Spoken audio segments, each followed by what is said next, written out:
Welcome in to a Thursday edition of Main Street Sports Today, presented by Mid-Tennessee Bone and Joint. Chris Yao, my partner Maurice Patton. We are happy to be with you. And once again, Mo, we finally have Prep Thursday.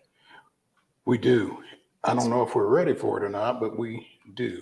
It has been a while since we've been able to call it Prep Thursday, but we have got a ton of high school sports talk coming your way here, and that's the most comprehensive coverage of high school sports, especially in Middle Tennessee, comes from right here at Main Street Preps and Main Street Sports Today. There's no question.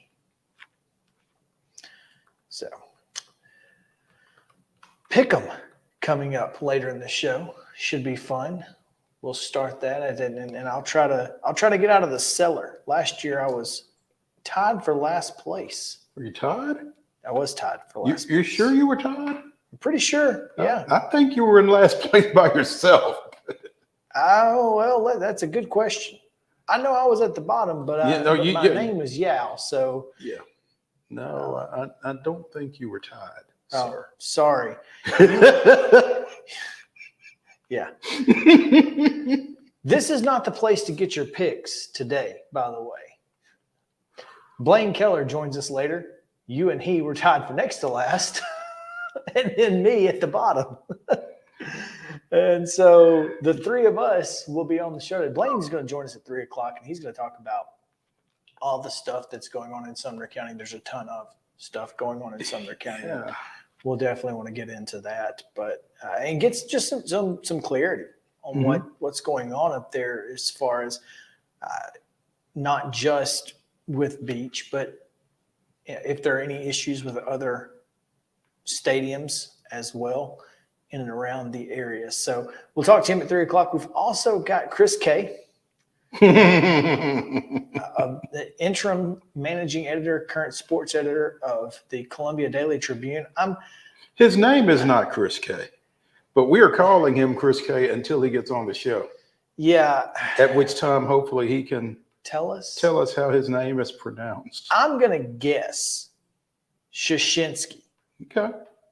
But or Shasinski. I can't say it, but that's a complete guess. It could be something completely different. So I'm only going by, Mike Krzyzewski. Well, I'm glad to see you kind of go out there on that limb. I'm on a limb. I'm going to go out there. There you go. I'm one of those guys that hates being wrong more than I like being right. And so I'm willing to just wait Well, and see how he says it. I'm a I'm not in a gambler. hurry. I'm a gambler. There you go. Sometimes. So that's what you'll see a little bit later. He's going to preview the Missouri Tigers Columbia, but it's Como, not South Carolina. So Columbia, South Carolina later on. Later. Sometime maybe this week, next week, who knows? But it'll be one or the other. Yeah, but it won't be today.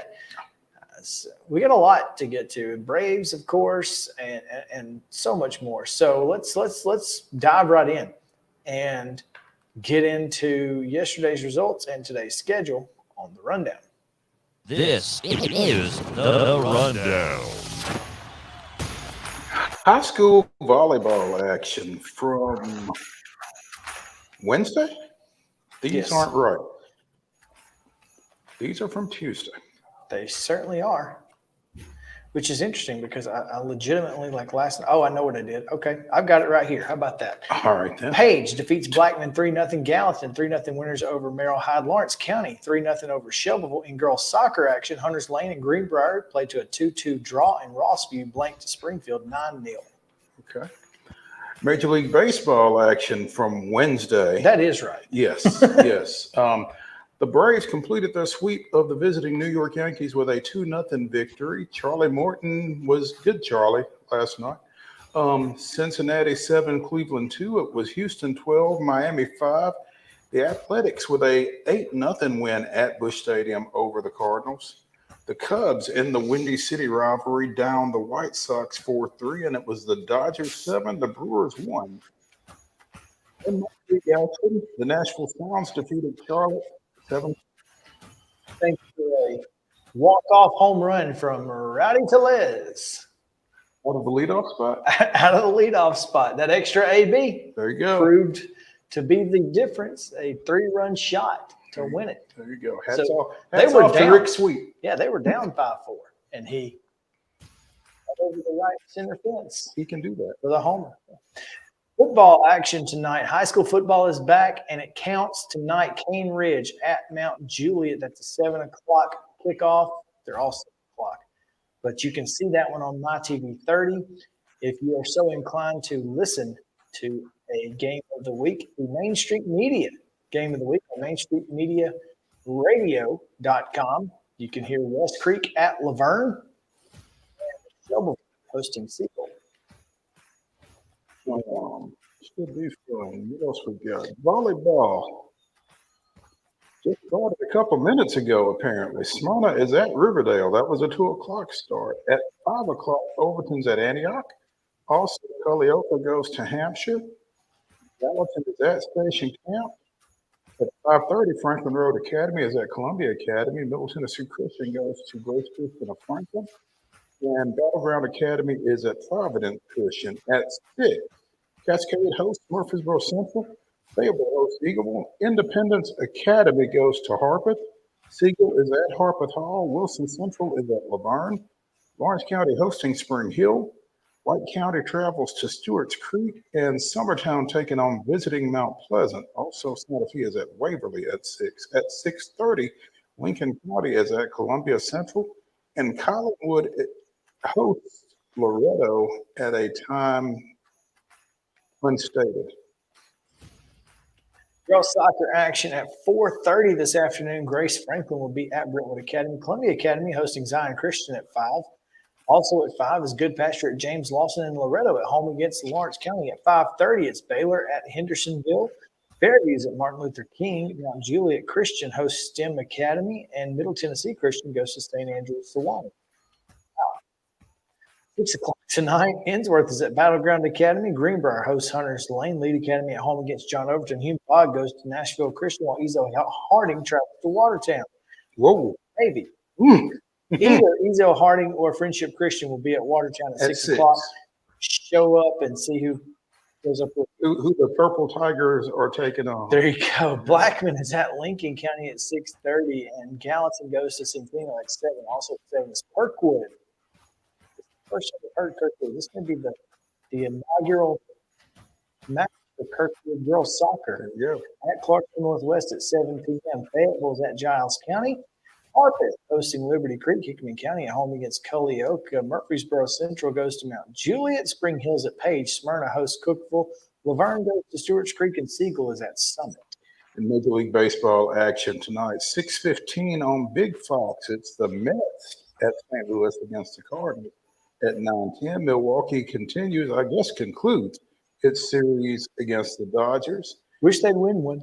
And in minor league baseball, the Charlotte Knights continue their series at First Horizon Park against the Sounds. Oh, That's a 6:35 start. Throwback Thursday. Throwback Thursday. Should be interesting. WNBA action, 9 o'clock tonight on Amazon Prime. The Aces Kind of even the trying series. to do something they've not done in a while, and that's beat the New York Liberty at home. NFL preseason action at 6:30 tonight. You've got Cleveland at Philadelphia. Do we know where that can be seen, or if that can be seen? So what I saw was ABC, Fox, and NFL Network, but I don't think it's going to be on big ABC, big Fox. I think it's on the ABC affiliate in one of the area, Fox on the other area, and probably NFL Network, but I don't know. Cleveland at Philadelphia. If you want to see it, good luck. That's on you. You got to That's on- find it. And that's the rundown.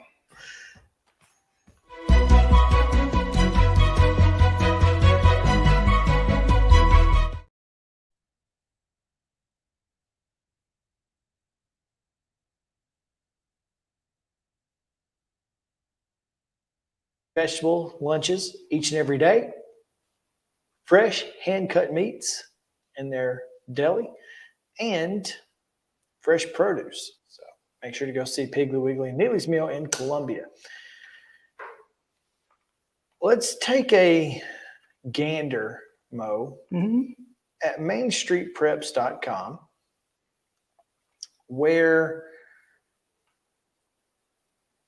the byline has Russell Venozzi's name. I don't think Russell was the only person to put names on this list,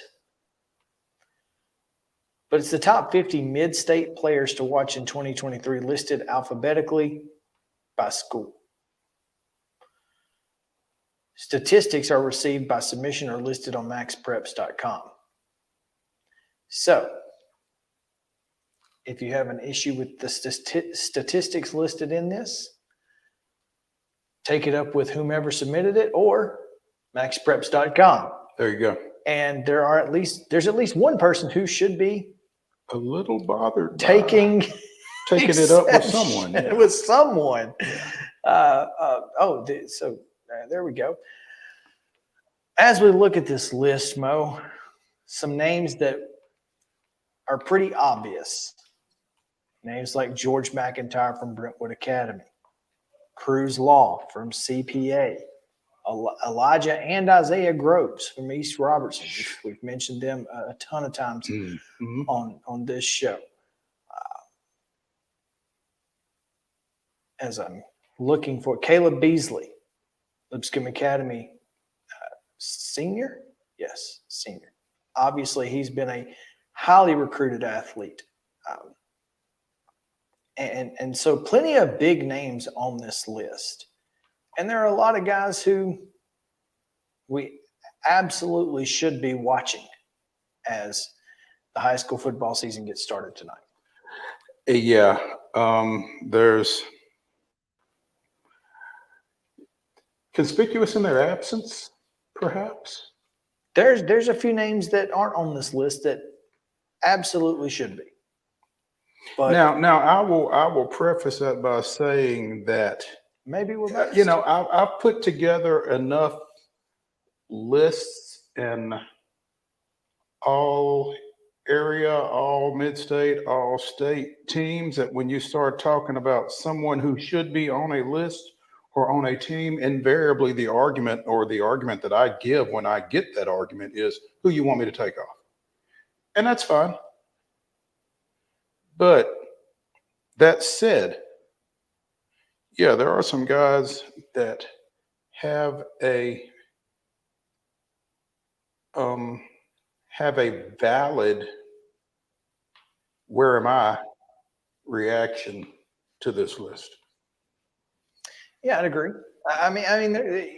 Again, like you said, who do you take off? There's probably some folks on here that could be replaced only because of how highly regarded some The of the other players that folks we're are. thinking about Mhm. are, including Including a couple of, and this falls under the "just because we're biased doesn't make us wrong" yes, that's important. category. But there's a couple of guys that we either have seen or will see in the last week. I've seen them both.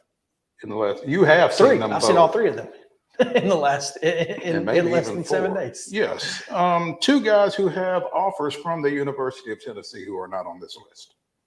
That's and not just offers, but underclassmen with offers. Underclassmen with offers from the University of Tennessee. Among others. Yeah. It's not like they're the only ones. Yeah, Tennessee's not the only offer they hold, but Yeah, it's the most prominent, of course, in this area. in this area, yeah. But two-way Columbia Central lineman Jaravius Hall and Mount Pleasant linebacker who probably projects as a safety, Jaden with a D, excuse me, McClure. And with a Y. Yes, and with a Y, Jayden McClure. If you're looking him up, by the way, in case you are. And not just that, but 2-time 1,000-yard rusher. Monte Baldwin from Columbia Academy rushed for 1,000 yards as a freshman, rushed for 1,000 yards as a junior, and has a couple of behemoths at tackle this time. So probably looking at a third 1,000-yard season if he stays healthy. Yeah, I mean. And so that's just three guys right off the top of our head. And again, they're guys that we cover on a week-to-week basis. I get it. Doesn't mean they're not worthy. Yeah, I mean, and as you look at this list, there are a lot of guys who absolutely I'm excited about watching. Jordan Lee and Caden Powell, both from Beach. Caden Powell. That Caden Powell kid is, what is he, like 6'4", 240 as a sophomore quarterback? Yeah, dude's legit. Transferred in from Smith County not long after their quarterback left to go to Stratford. When Anthony Law came into Stratford with his Louis. He brought Louis with him. That's right. He brought his QB1, yes. Former Beach starter, and I cannot remember Justice Law. That's it. Yeah. So yeah, that's how, or part of how Mr. Powell wound up at Beach, and again, looking forward to seeing him. But in Kentucky baseball commit, did not know that. Yeah, obviously great quarterback, probably a little bit better baseball prospect. So Kentucky will be getting a good one. George McIntyre mentioned earlier, obviously number one junior in Tennessee and the number 2 quarterback in his class in the country, according to 24/7. Has offers that include Alabama, Georgia, and Tennessee. That's decent. That's not bad. Yeah, that's You'll not take bad. that. Mm-hmm. I mean, and so obviously going to get a Saturday night. Brentwood Academy CPA is going to be an absolute barn burner. If you're not already there, you're probably not getting in. Yeah, I'm going to try, but I don't know if I'm going to have to park at Brentwood High and walk. I mean, you may be lucky if you can park at Brentwood High and walk. I mean, it's going to be an absolute. But maybe they'll be running a shuttle from somewhere. I don't know. You may have to, but yeah, definitely looking at him, and then of course Hank Weber, Wisconsin commit at defensive end. That's wild. Is huge. Yeah, right. There's another defensive end / defensive lineman though, because as you go down, and these are arranged by school. Running back Tanner Lee from Centennial is on here. Defensive lineman Keegan Scruggs is not, who had like 20 tackles for loss last year. From Centennial. Yeah. And one of the, I say, maybe not necessarily last year, but typically one of the tougher regions in the state in Class 6A. So doing it against other Williamson County schools in that district and region is very difficult. So, yeah, that's a name that you think, maybe should have been on here, maybe, but again. As I worked through the list, there were a couple names, and this summer has been such a summer of transfers. Yeah. I mean, a lot of kids has moved. I guess the transfer portal has made its way to the high school level in Tennessee. I don't know, but DCA running back Ashton Jones is now at Oakland. Friendship Christian receiver Brock Montgomery is now at Riverdale. I think Jones may be dealing with a minor injury, but he's expected back at some point. But I would have expected to see both those guys on here.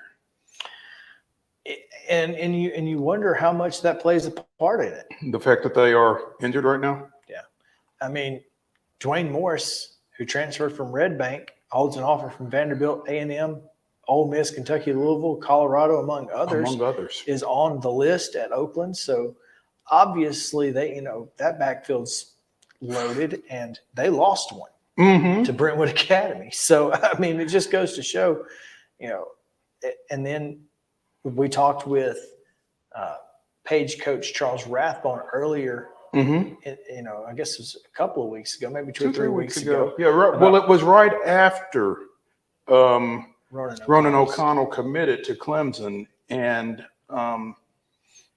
he is questionable, I guess, for their season opener this week. I think he's dealing with a back issue, so hope that goes well for him. You hope the injury is not, it doesn't keep him out too long, but certainly folks at Giles County are not going to be upset to not have to worry about him on the offensive line. Right, or defensive line. Or defensive line for that matter. Yeah. Several guys from Pearl call on here. Javion Kennard, obviously one of the most electric players in all of Class 4A. Darius Reed, Grayson Beach, Donovan Higgins. I mean, this team is loaded once again. Certainly could find themselves back in the conversation for a state championship at the Class 4A level. You've got a couple of folks from over in Rutherford County, Braden Graham, 3-star quarterback at Riverdale, and Jalen Morgan, junior from Rockville, defensive back, who's being recruited as an athlete by Tennessee, Alabama. I mean, you look at the offers in this, and it's pretty obvious that Middle Tennessee has become a hotbed. Yes, absolutely. I mean, this is a must-see area, and not just for Vanderbilt and Tennessee. No, absolutely. At this point, and I mean, Pitt, Georgia, Eastern Kentucky, Colorado State. Well, and look at this Terrion Grant, the cornerback from Siegel, junior. He's a number 4 junior in Tennessee and number 16 corner nationally. And DBU wants him. Among others. His top 10 is Tennessee, LSU, Michigan, Michigan State, Nebraska, Arkansas, Louisville, Virginia Tech, Miami, and Purdue. That pretty much spans the globe in terms of college football. Yeah, and that would happen occasionally in what you lovingly refer to as the Dandy Dozen Mo. I know you love that. That's an inside joke. He doesn't like that name. No, it's not even inside. It's not even inside. I hate that name just because it's the only name anybody seems to be able to come up with. I mean, Dynamic Dozen. Dynamic Dozen. Dirty Dozen, I thought was a great fit for football, but I was overruled in another life. But yeah, I remember, again, in another life when I was doing the 12 top seniors in Middle Tennessee. And, there were probably times you couldn't find 12 that had big FBS that offers. had D1 offers. Yeah. You couldn't, there were times, the first year that I did it, I specifically remember we had 12 that not all 12 had Division I offers. And that's now you're cutting off Power 5 guys. Yeah. It really is remarkable, and we say it every year. We've been doing this show for 3 years now, and every single time that we talk about this comes up. The mid-state area has just become a talent-rich area for high school football, And everybody's coming here. You know, everybody wants to make it be because of the, population explosion, or everybody wants to make it a residual of the Titans. But I don't know if any one thing, I don't know that you can pinpoint any one reason why the talent is as great as it is and as deep as it is and as far reaching as it is. But I tell you what, if you're a high school football fan, you better be appreciating this and get out and see some of these kids on Friday night. If you're not a high school, if you're a college football fan, that too. I mean, there are some places that you can go and see 3 or 4 guys that you're going to be See on Saturdays. Yeah. And And then maybe you'll on have Sundays. and you'll have 10 or 12 that will be playing on Saturdays. You just won't see them on TV. But you know what? That's not That's a bad still good. thing. That's what I'm saying. I mean, Because that's here's impressive. the thing. If somebody wants to pay you to go to college, take it. But the point that I'm making is that you're still going to see a lot of Saturday level players. Mhm. And there aren't, in the grand scheme, what did we say in basketball? 2.5%. It might be a little greater in football. Maybe not. I don't know. But it's still a low number of folks who get paid to go to college to play athletics. Right. And if you get a chance to see 10, 12, 14 guys on one field, Mm-hmm. and there are a lot of places in Middle Tennessee that you can find see that. that. So Yeah. again, we're going to tell you, find a way. MainStreetPreps.com has the 50 mid-state players to watch. Go check that out. And again, also keep an eye on the other areas and Some other kids to because watch you'll that see may not necessarily be to watch. Yeah, I mean, what I'm saying is make sure to subscribe to Main Street Preps, because here's what you're going to get: $34.99 a year. So $35 over 12 months, right? For 12 months, $3 a year, $3 a month. It's nothing. And you can read game stories, highlights. You can, Feature stories. you can see features, Stats. statistics on not just football. Hashtag Just football. not just football. I mean, girls soccer, volleyball, plenty of great sports options. Again, MainStreetPreps.com, $35 a year or $3.99 a month if that's how you want to play it. But for $35 a year, it's worth it. Go ahead and subscribe today. We're going to take a break. When we come back, we have Coach's Corner with Dan WINFREE of SUMMERTOWN. So stick around. Main Street Sports Today, presented by Mid-Tennessee Bone and Joint. We'll be back in just a moment after this.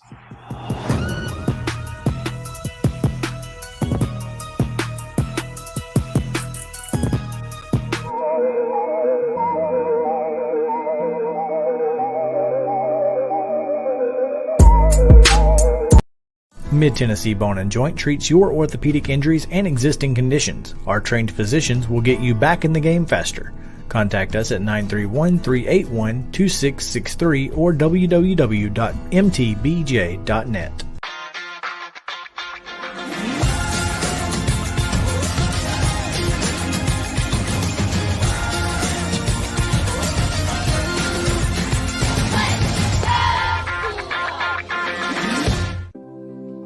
Custom Stone Handler supplies over 600 distributors and suppliers with quality stone products.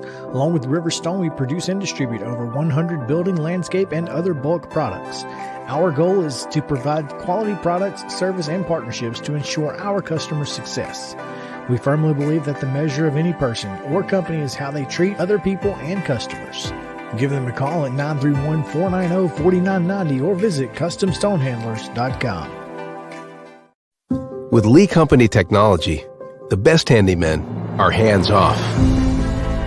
Lee Company techs have been using visual findings and other smart technology tools for years to add transparency and virtually take customers along. You see what we see, whether we're in a crawl space or on a roof. With Lee Company, technology helps us help you, no matter what's happening in the world or at your house. You can't see the sights without the sounds. From the crack of the bat to the roar of the crowd and everything in between, discover what Hit City has to offer. Spend your nights cheering on the Nashville Sounds at First Horizon Park with giveaways, fireworks shows, theme weekends, and more. Single game tickets are on sale now. Visit NashvilleSounds.com to claim your seat today. Piggly Wiggly, located in Neely's Mill Shopping Center, is Columbia's locally owned and operated Cost Plus 10 grocery store dedicated to serving the community with low prices and smiling faces. Piggly Wiggly offers fresh, hand-cut meats daily as well as daily hot plate lunches from their deli counter. You're certain to see smiling faces and a helping hand when you're here at Piggly Wiggly. Come by and check out our fresh produce, high-quality meats, and more. Down home, down the street, we'll see you at the Pig. Mid-Tennessee Bone and Joint has been the official sports medicine provider for Murray County Schools for more than 40 years. We specialize in orthopedic service, and our Ortho Quick Walk-In Clinic lets you bypass the ER. Visit us online at www.mtbj.net.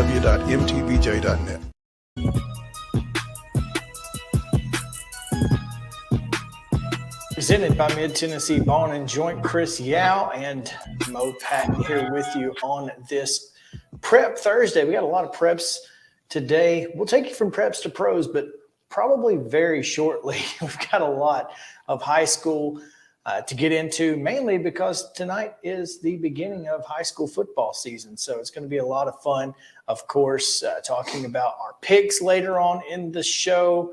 And we'll also get into a lot more high school stuff. But right now, we're going to go to Coach's Corner, where we have SUMMERTOWN football coach Dan WINFREE standing by. Thanks to our friends from the Hart Cafe out in Chapel Hill. Make sure to go see Renee Hart and the fine folks out there in Chapel Hill. And she'll keep you fed. She'll keep you happy. Yeah, absolutely. There's no question. But now, Coach, welcome in. Thanks for joining us. Thanks, guys. Good to see you. Good to see you as well, Dan. Appreciate you taking some time with us. It has been literally a month since you were introduced as football coach at SUMMERTOWN High School. What's this month been like for you as you head into your season opener tomorrow night down at Lawrence County? It's been fast. It's been a fast month.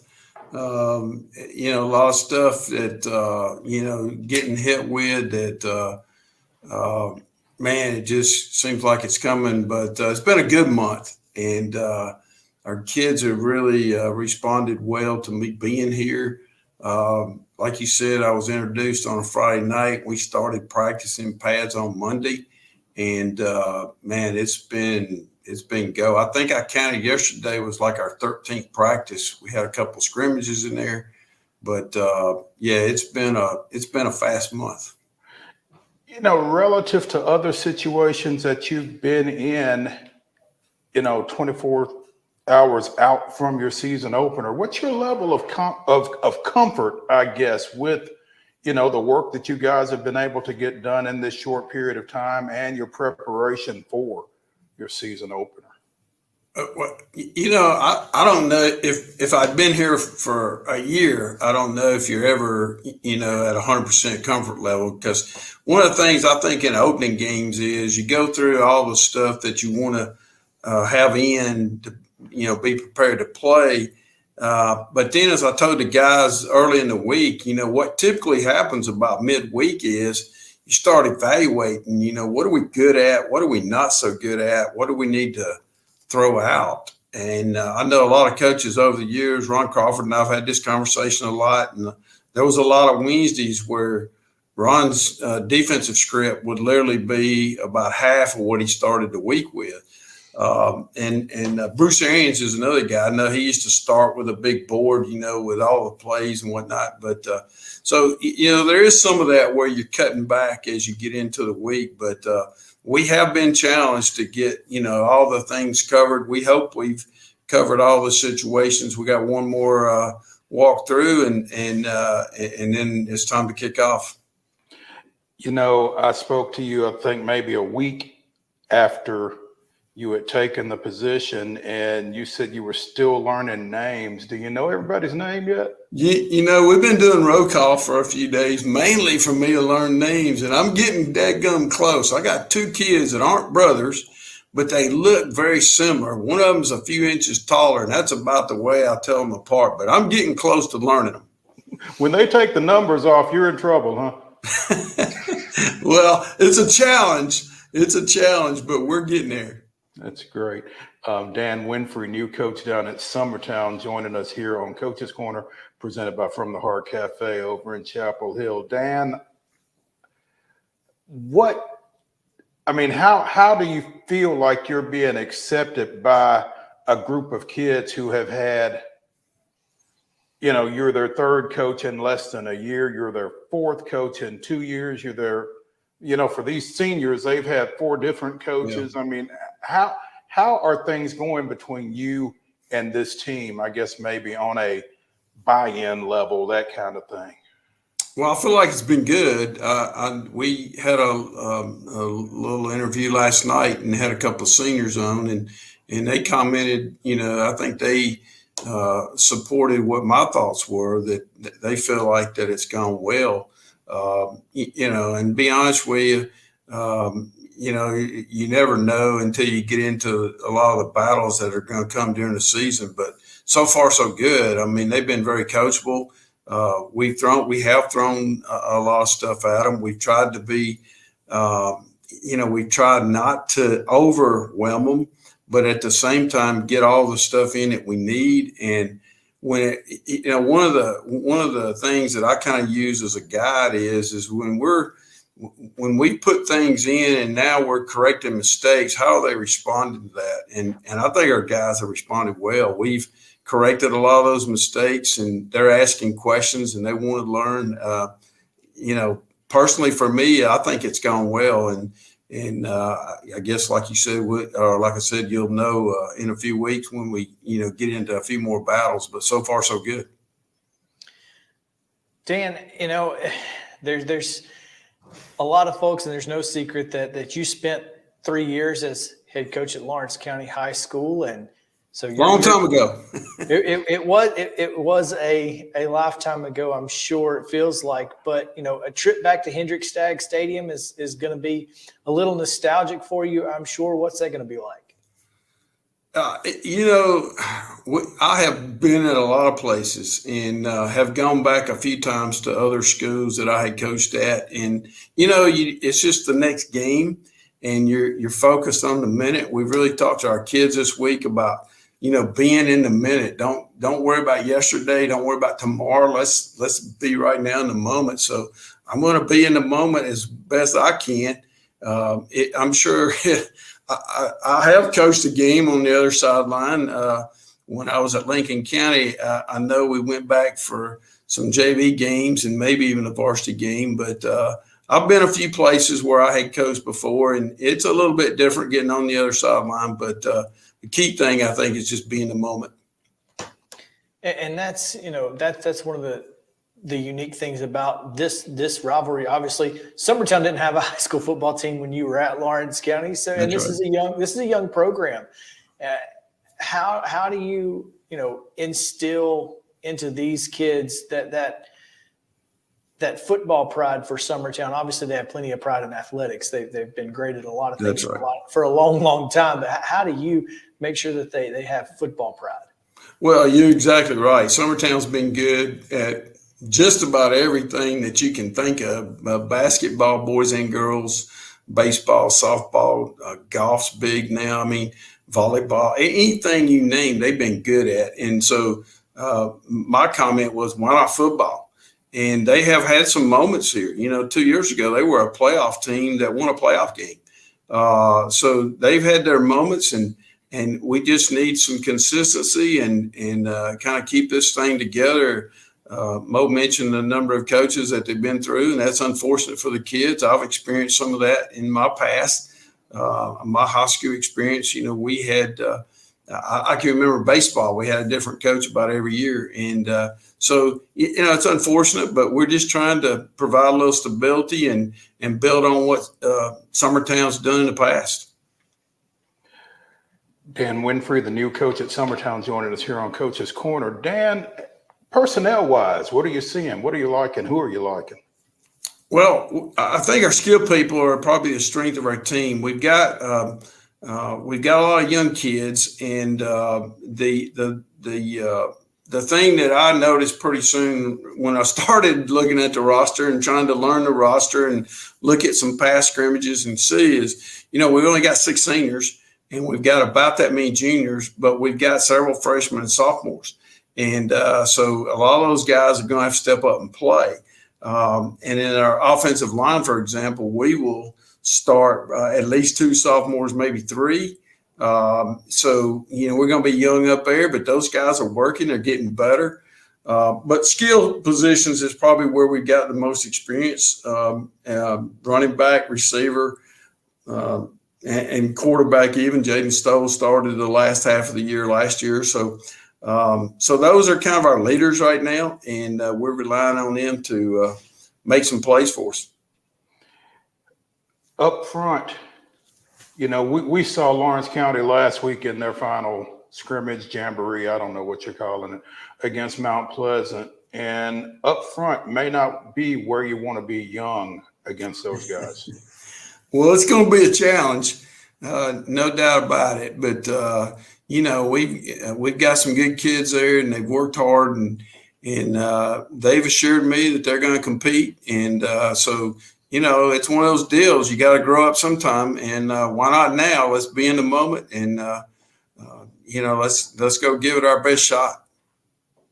Well, you certainly, I say this, not likely to see anybody else as big as they are the rest of the year. So that's a positive. But, you know, this region that you guys are in is very tough. And you obviously are going to have have to play Loretto and Mount Pleasant and a lot of teams who are coming off of playoff appearances. So, you know, getting a game against a team who's maybe a little bigger, potentially a little faster, is going to prepare you for that the rest of the season.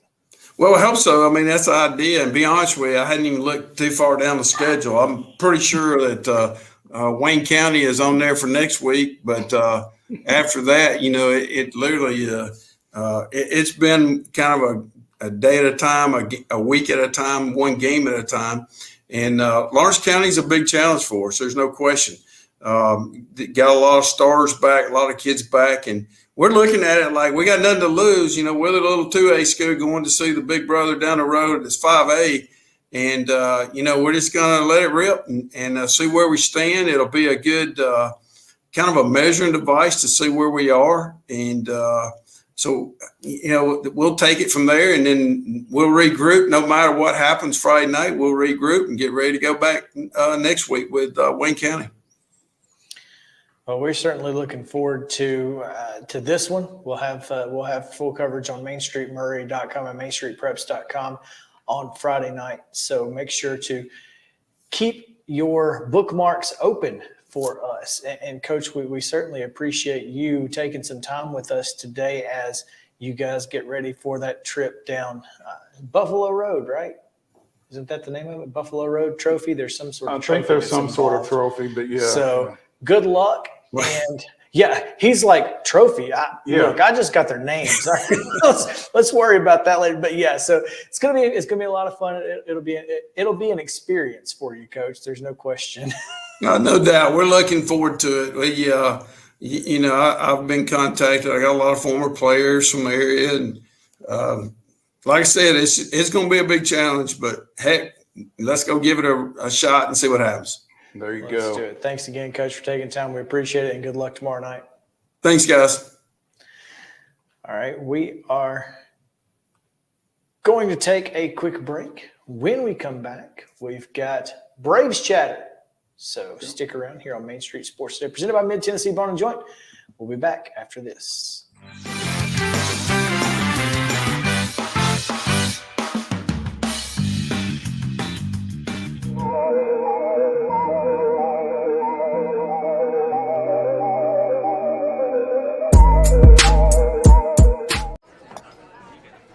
You've been putting back a few, and a few becomes a few too many. For a moment, you think about calling for a ride. Nah, you live nearby. What's the worst that can happen? You get pulled over, your insurance goes up, you lose your license, you total your car,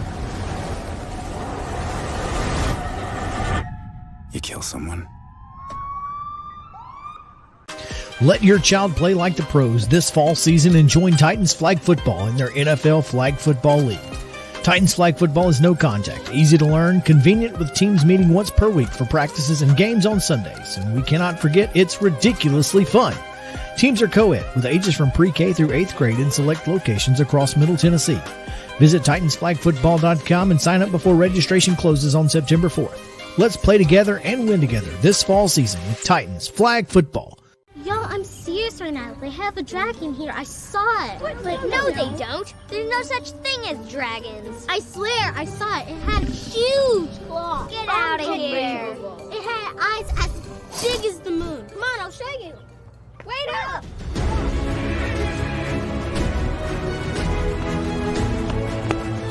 Do you hear that? We're almost there.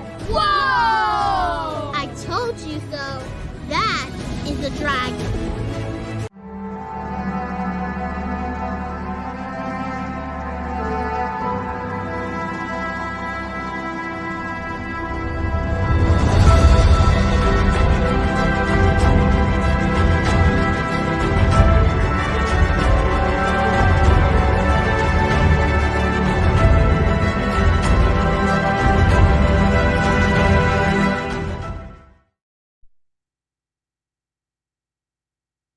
Maddox allowed just one run in 6 2/3 innings. Chipper Jones tripled home B.J. Surhoff and scored on Brian Jordan's sac fly. And John Smoltz worked 2 innings with 4 strikeouts for his first regular season save as the Braves downed Levon Hernandez and the host Giants 2-1.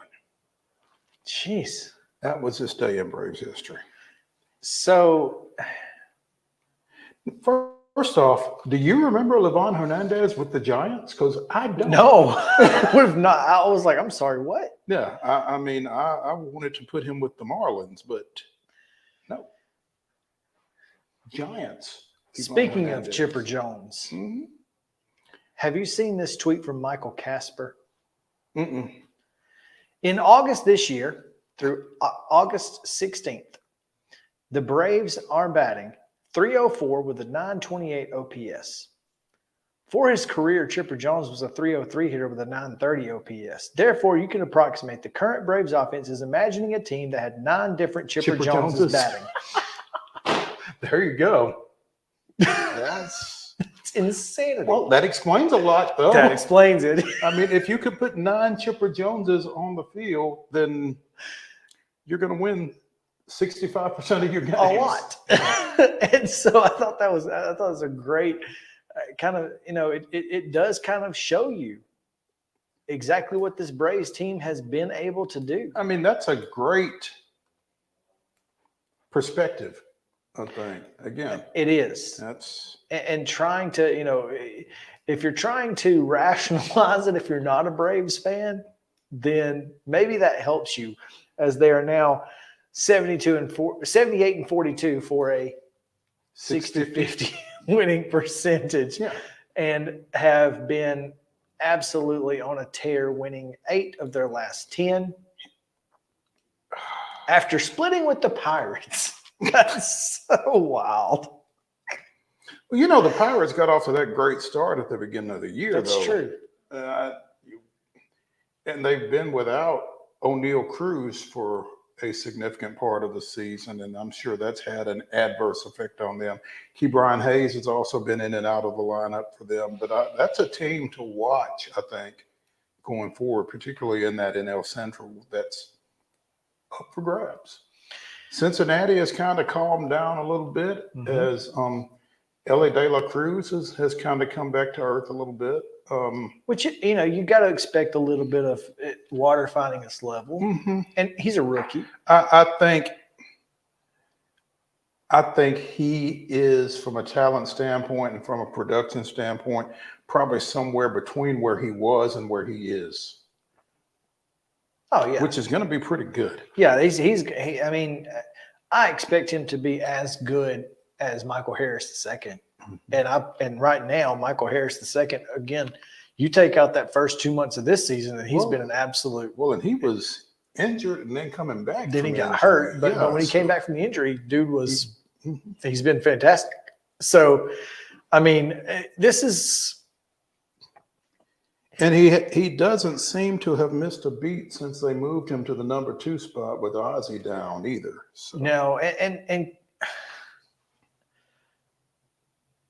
okay, so the Yankees have a losing record, and their last place. Well, they have a losing record now. They're 60-61 now after getting swept. They didn't have a losing record coming in.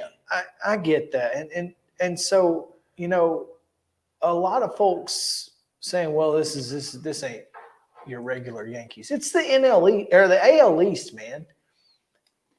And again, being 500 in the AL East is that's not even bad. That's not bad. So I mean, this is a really good team that came into Atlanta and got swept. Well, I think, and we've seen this ad nauseum, there is a very real objection to giving the Atlanta Braves their due. Yes, there is. I mean, I think that there are some people in some places that are kind of being forced to, at this point, say, okay, those guys are pretty good. But it took getting to 36 games over 500 and outscoring your opponents by 200 runs to get there. Yeah. I mean, I guess after you get bludgeoned over the head often enough, eventually people just have no choice but to say uncle. And you know, I've seen MLB.com and ESPN have been doing a lot of comparisons to the Big Red Machine. To the Big Red Machine, to the 53 Dodgers, 53. Murderers Row, the 27 Yankees. Yeah. All of them. And just the fact that you are having that conversation, again, makes a statement. And then you've got Max Fried, Spencer Strider, and Charlie Morton, and all of the things that go along with you know, those three plus whatever you get out of your number 4 and 5 guys potentially. Well, I mean, if Bryce Elder, if either Bryce Elder or Charlie Morton are your 4, that's a pretty pretty Elder and behind Fried and Strider. Yeah, that's good luck. Charlie Morton. And when those two when Elder and Morton are pitching like they just pitched against the Yankees, good luck. Yeah, well, you're not going to score, clearly. 10 strikeouts last night puts Fried at 146 on the year. He struck out Morton at 146 on the year. He struck out 200 last year. His walks per 9 are up and his hits per 9 are up, but his ERA is at 3.50. He's allowed 4 runs or less in 22 of his 24 starts. Which is why he's gotten decisions in 22 of his 24 starts. That combined with this offense should win you way more games than you lose.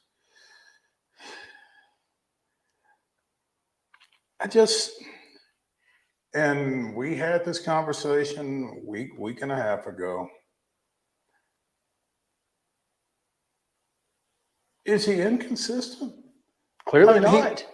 He walked 7 against the Mets, but 4 runs or less in 22 of 24 starts. That's a winning. That's enough to win. With this offense, every time he goes out, he ought to win. Yeah. Additionally, to that stat, he has gotten 4 runs or less in run support 8 times. In 24? in 24 starts. So of his 10 losses on the year, 8 of those, He received less than 4 runs of support. so that's, again, So the offense takes a day off when Charlie goes out there, they're like, okay, we He's don't have to got- he- score he's as got many this. as we have He's got recently. But I think and that's, again, 2 runs last night. yeah, 2 runs and was enough. And so if that guy's your 4, I don't, and I hate to be this way because I don't want to be this way. Mm-hmm. But if you don't win the World Series, If you don't win a World Series, none of this matters. none of it. None of it. Not the major league record for home runs in a season. None of this. Because matters. the response to that is yeah, but. Mm-hmm. Oh yeah. Yeah, but did you win the World Series? You did not. No. To their credit, I think they know that. And I think everybody's kind of trying to stay away from that conversation in the Braves world. I mean, there's really no sense in having it. Yeah, I don't think it's necessary. I think everybody knows, and I don't think there's anything you can do about it. So, what's the point in talking about it? 2023 team stats. First in the major leagues in runs, batting average, on-base percentage, and slugging percentage. Pitching. 6th in earned run average, 12th in quality starts, 15th in whip, and 12th in batting average against. Okay, but see offense. And apparently 65% of the time, that's good enough. So just throwing that out there. I just, it's funny because the Braves don't have a lot of saves. And it's like, How many do they have? Well, they have 38. But it's like, Well, that's because they beat everybody by more than 3 runs. What's their average margin of victory? That's a good question. I wish I knew that. I mean, they've outscored their. I think the run differential is 208. Jeez, that's just. So I mean, if you're That's beating folks otherworldly. 11-3 and 21-3, and there are no saves. The Rangers second in run differential at 195. So anyway, just thought that was interesting. And I thought the Braves winning, obviously winning, I think they are, what did I see? 11-2 on the year against teams from New York. We'll take that. Ooh. 11-2. Saw a tweet that I wanted to get your opinion on. Hang on. Okay. One more thing before we leave this. I'm trying to see. The Braves have only had 2 games decided by, well, since I left Pittsburgh, when all 4 of those games were decided by 2 or less. Gotcha. Okay, so that skews it a little bit. I can't pull this thought together as quickly as I'd want to, so go ahead. I gotcha. You basically what I'm guessing is only 2 games since Pittsburgh that was decided by 2 or less. Mm-hmm. So, I mean, again, the saves aren't there. The save opportunities aren't there. Only 1 save opportunity in that stretch. Mm-hmm. Only 1. So there you go. Biggest Braves killer of all time. Your most hated Braves killer. Oh, my most hated is Jim Leyritz, easily. It's not over a long period of time. Well, and I think that's what this is trying to get to. This is a guy who, whenever you saw him, you hate to see him. And Leyritz doesn't necessarily fit that bill, but in '96 he certainly did. Yeah. Dallas Brett says Ryan Howard. That's probably a fair one. I said Dan Ugla, but only because he did it both as an opponent and as a team member. I'm just saying. Sorry. Do you know where you're sitting? Yeah, I do. And Mike may text me here in a minute and be really ugly. But dude was If he did, he should. Dude was, every time you saw him come up against the Braves, he was going to do something. And it's like, geez, I hate this guy. I think it's because he wanted to be here. And then he got here and obviously had the long hit streak and at times was as good as he'd ever been. Mm-hmm. But over the extent of his period here, he was not great. And it just – I think the reason that it hurt so bad is because I wanted him here so bad and I wanted him to be a Brave and I was like, heck yeah, we finally got Dan Uggla. And then it's at this point that I really question our Friday night football assignments, because it's my understanding that prior to the Columbia Central Marshall County game, there's going to be some type of a Miracle League presentation. And I believe both Ugglas may be there, both Mike and Dan. Well, and so I may just need to send you over to Central and let you deal with this. I don't think that's enough. But yeah, I mean, the reason that I think I hated it so much because it was such a disappointment to me because I wanted him to be so good. Mm-hmm. And it just was. So that was my answer. Most recently, Garrett Cooper. I'm glad to see his butt gone. Send him out west. Are we done with Arizona? Well, I think we are. So we don't have to see Garrett Cooper anymore. Not Arizona. No. San Diego. Yeah. Is that where he went? Yeah. We've got San Diego coming up in just a little while. That's unfortunate. So, yeah. No, we're done with San Diego. Okay, we are done. Sorry, San Diego's playing the Marlins. I was watching them and seeing if Ryan Weathers might end up pitching against San Diego, but he's in Jacksonville. No, we're done with San Diego. Thank goodness. Never see Garrett Cooper again in 2023. If we don't, I'll be happy. Let's take a break. When we come back, Blaine Keller standing by at sports_BK. Architectural analyst. Dude has probably learned more about bleachers in the last week than he ever thought he would ever need to know in this job. So we'll talk to him about that in just a moment on Main Street Sports Today, presented by Mid-Tennessee Bone and Joint. Stick around.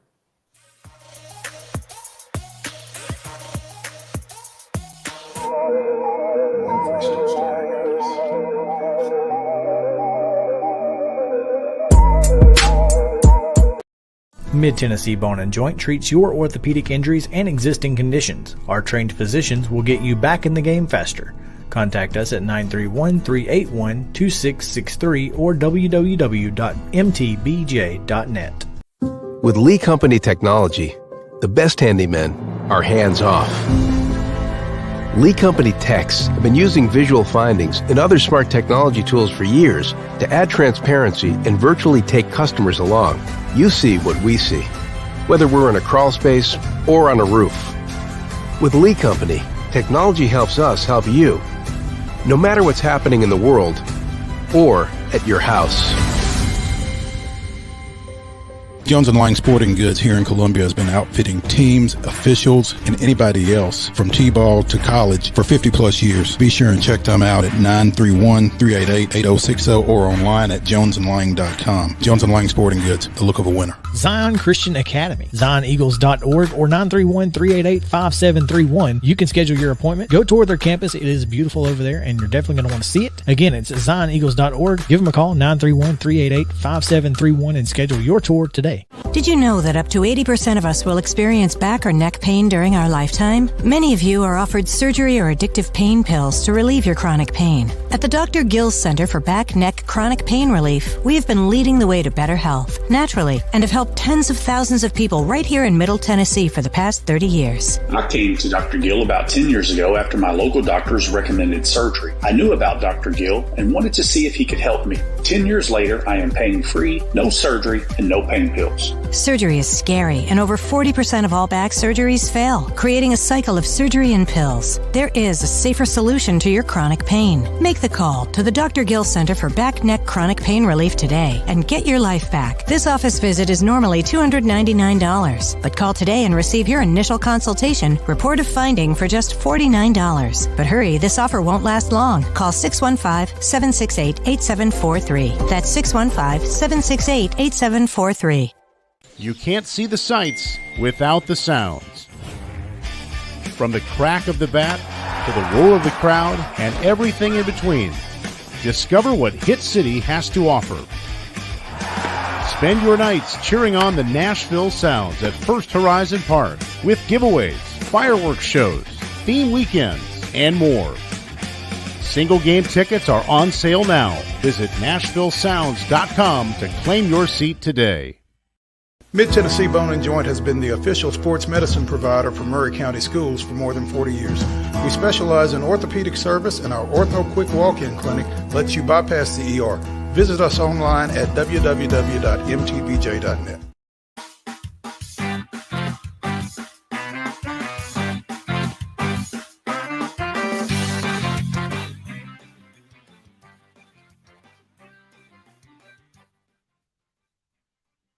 Bone and Joint, Chris Yao, Patton on this Thursday. It is, again, Prep Thursday for the first time this year. A lot of high school sports to talk about. Picks coming your way in just a moment, but also from Como, Chris K joins us at 3:25 to preview the Missouri Tigers. So And his last name. and hopefully we'll learn his last name. Yeah.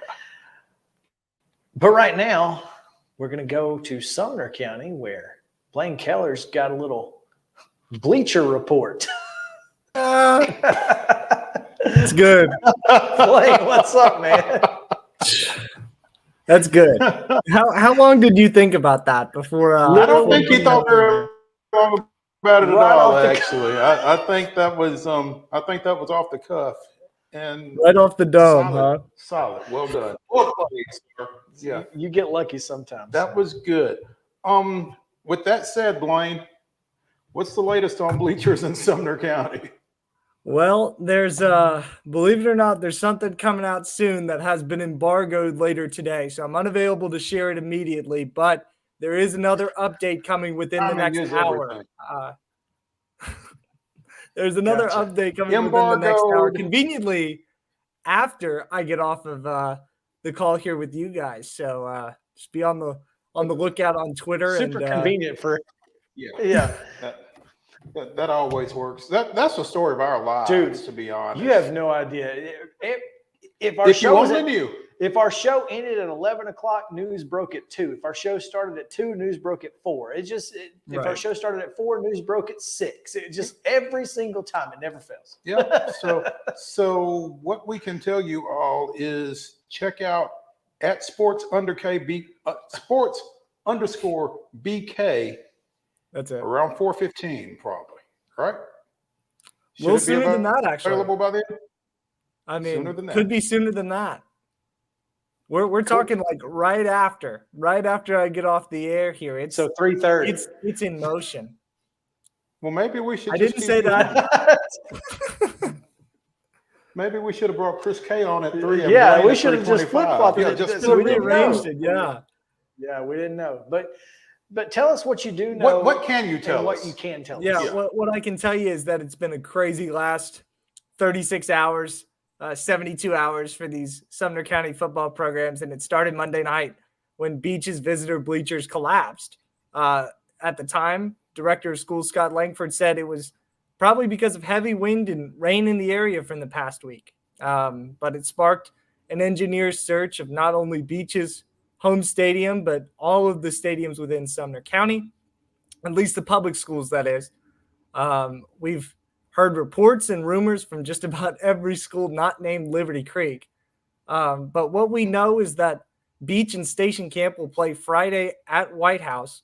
Then in that Now, let me next week, stop- yeah, Let me stop you right there. Beach and Station Camp will play tomorrow night at White House. That was supposed to be Beach's home game, but because of the bleacher situation, they've moved that game to White House. Correct. Was there ever a discussion of just flip-flopping those games and Station Camp hosting in the first year of the 2-year scheduling cycle and Beach hosting next year? I've heard two explanations on this from the sources I've talked with. One says because they are not region foes anymore, because Station Camp moved down to 4A football, there was no guarantee that they would play each other next year. So part of that is the issue that in 2024, you don't know if they actually will schedule each other. But on top of that, if you move the game to Station Camp, then that's one less game with gate money for Beach. So it's one less home game where they get their concessions and they get their ticket sales. And it's one less opportunity, I guess, to make a little bit more money for their program. Now, the other move I've heard is this one's all speculation. So this one comes with a grain of salt. But what some people have said is that in moving it to White House, a team that wasn't going to play on Friday, you open up a spot for Station Camp. Whereas if, let's say, Hendersonville and Gallatin were unavailable to play at either of their stadiums, then you can move that game to Station Camp because it's a good in-between for both schools. So it was a long game up in Sumner County. Apparently. Could be a chess move, right? So they're expecting other stadiums to possibly be unavailable for tomorrow night as well. The game plan right now, as of 3:10 p.m., is that every other school will be playing at its designated home site. That could change, that could change as late as 9 p.m. or 9 a.m. tomorrow. That plan could change as early as 3:30 p.m. on Thursday. Gotcha. This guy. I mean, and that's so. I guess that makes sense. I guess when you look at it that way, it makes a little bit more sense. I don't necessarily understand the possibility that Station Camp would not play contracts. I would think that they are 2-year home and home contracts, but maybe they're not. Maybe they're 1 year. I don't know. I don't know how that would be not. That would likely be unprecedented. Yeah. So, but anyway. As a matter of fact, guys, I hate to actually break the news right here, right now, but I have been given permission to run it at this moment. So here's the news. We'd love for you to break the news right here, right now. Ladies and gentlemen, hold on. Before you do that, let's get a tweet out that lets folks know that Blaine is breaking news right now on Main Street Sports Today. So yeah, let's go ahead and get that out there. We've got. But yeah, this has been a whirlwind. Mo, are we ready? Yeah, talk to us, Blaine. All right. Well, Friday night's game between Portland and White House has undergone some change, and my wording needs to be precise here, so forgive me for that. After an inspection of Portland's home stadium, part of their home bleachers have been condemned indefinitely. So they are still going to play Friday's game at Portland. It is just the because White House is unavailable portion. Yeah, because White House is now unavailable. That's right. Wow. So Portland's bleachers will be shut off then? The concrete portion of Portland's bleachers have been condemned indefinitely.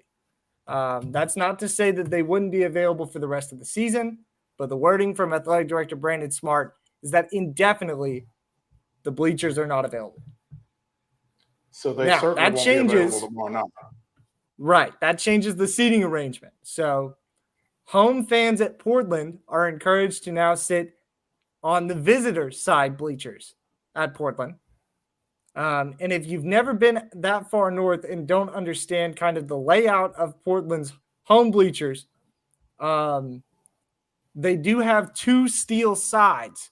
It's just a concrete base to their home bleachers. So the concrete sides are condemned, or the concrete center is condemned, and the steel sides on the home bleachers are still available for use. So they won't be able to sell as many tickets then. No, they will not. So, all right. Is that the only other news that we have to this point?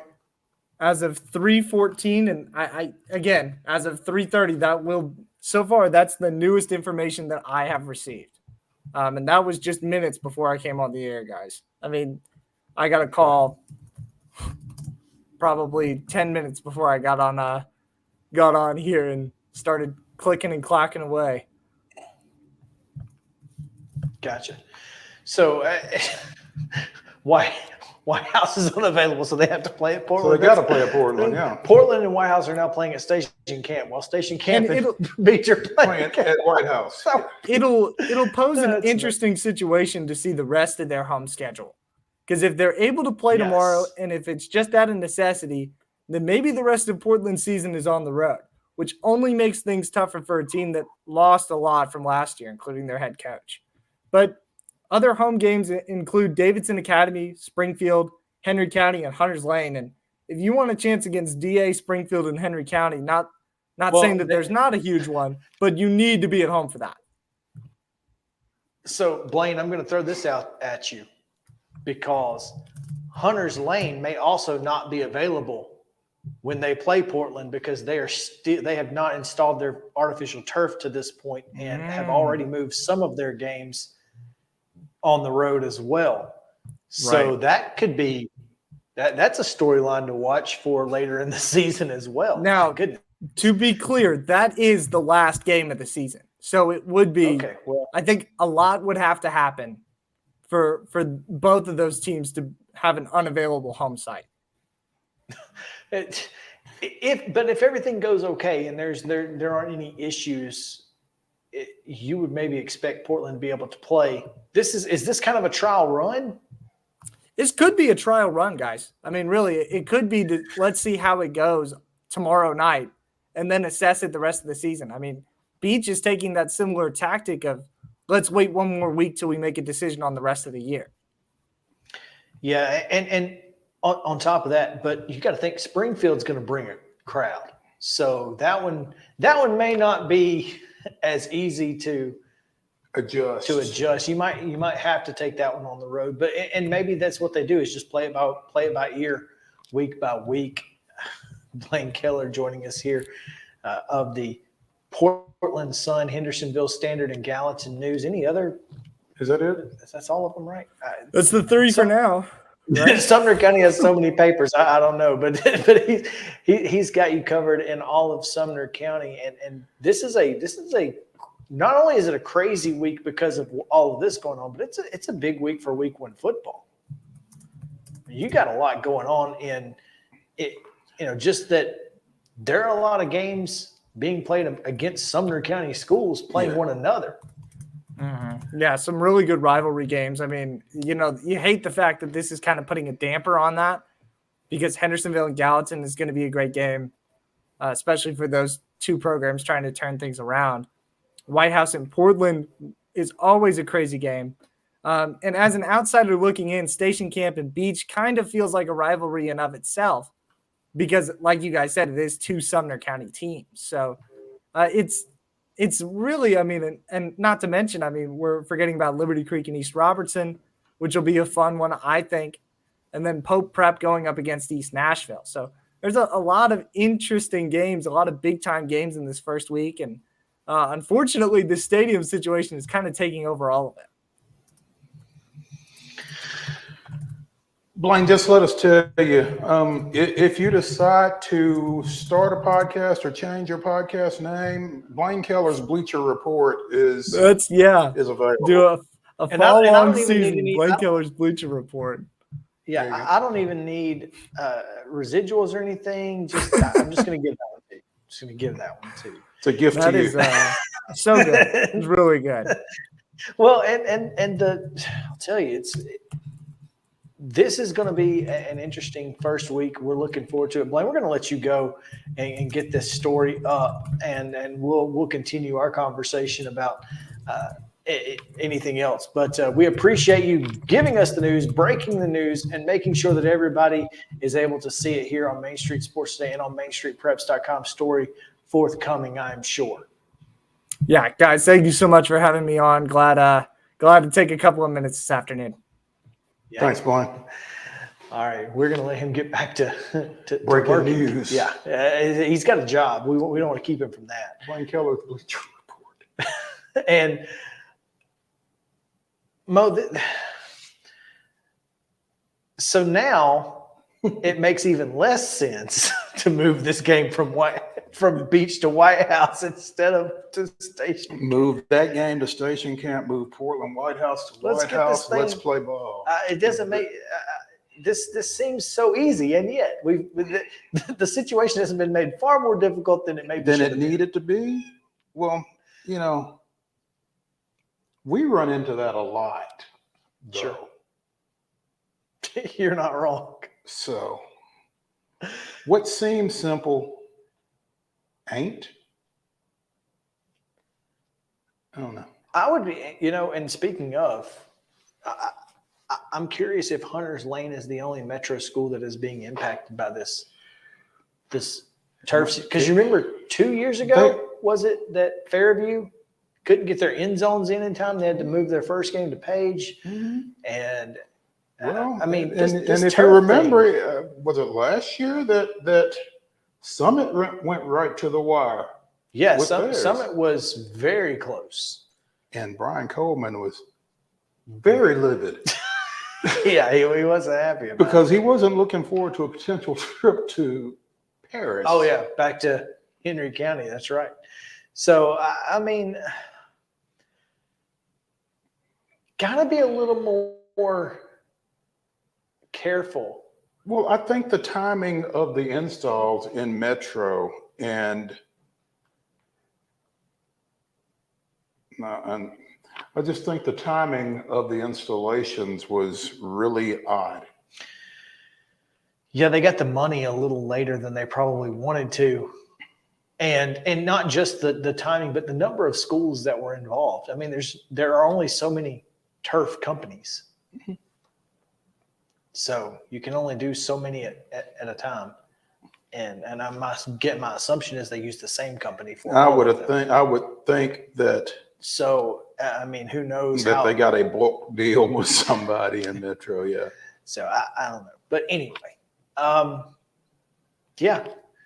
High school football is a little nuts in Sumner County this week. So make sure to keep it with MainStreetPreps.com, at MainStreetPreps on Twitter. We're going to take a break. When we come back, to the SEC we go, continuing our SEC coverage. This time, we move to the east. It's Missouri. And we'll be right back on Main Street Sports Today, presented by Mid-Tennessee Bone & Joint in the Lee Company studio.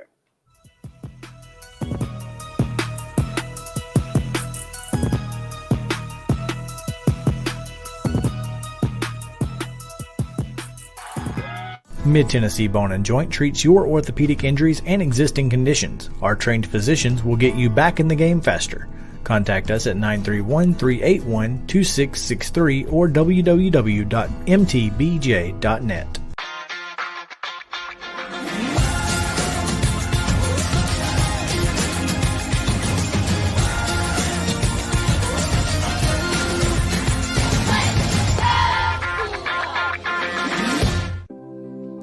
Custom Stone Handler supplies over 600 distributors and suppliers with quality stone products. Along with River Stone, we produce and distribute over 100 building, landscape, and other bulk products.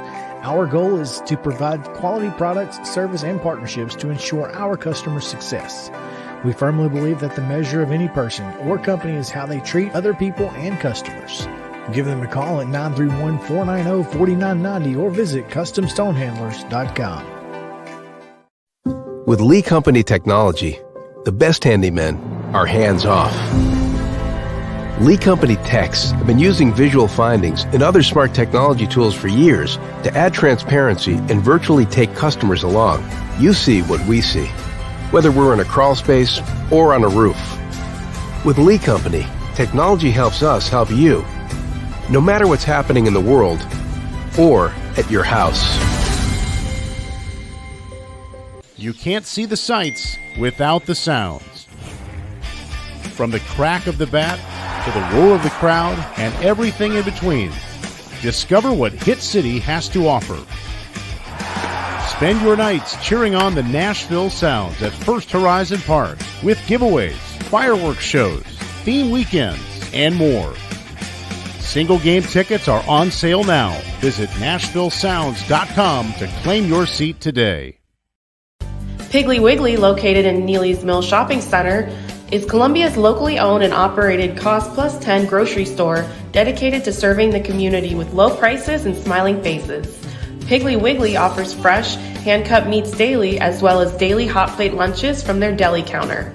You're certain to see smiling faces and a helping hand when you're here at Piggly Wiggly. Come by and check out our fresh produce, high-quality meats, and more. Down home, down the street, we'll see you at the Pig. Mid-Tennessee Bone & Joint has been the official sports medicine provider for Maury County Schools for more than 40 years. We specialize in orthopedic service, and our Ortho Quick Walk-In Clinic lets you bypass the ER. Visit us online at www.mtbj.net.